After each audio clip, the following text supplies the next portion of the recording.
এলাকায় যেমন যা কিছু আবাদ হয় সেই অনুযায়ী যদি আপনি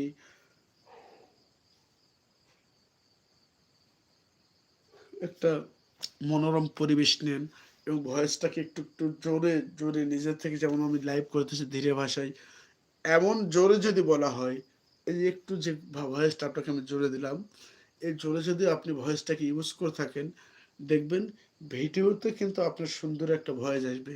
পাশাপাশি যদি সম্ভব হয়ে থাকে আপনি মাইক্রোফোনগুলো কিনতে পারেন, যেটা আপনার ব্যাকগ্রাউন্ড সাউন্ডটা যেন না ধরে, বা বাতাসের সমস্যা যে শব্দটা এটাকে যেন না ধরে। এই যে সমস্যাগুলো, ভিডিও তৈরি করতে গেলে কখনো ফ্যানকে ইউজ করা যাবে না, ফ্যান চালানো যাবে না। ফ্যানে বাতাসটা যেন ভিডিওর মধ্যে না আসে। আর ভয়েসটা কিন্তু এই সিস্টেমেই সুন্দর করানো যায়। ব্যাকগ্রাউন্ডে যে শি যে শব্দগুলো আছে, এই শব্দগুলো যদি না আসে, তাহলে কিন্তু আপনার ভয়েসটা সুন্দরই আসবে।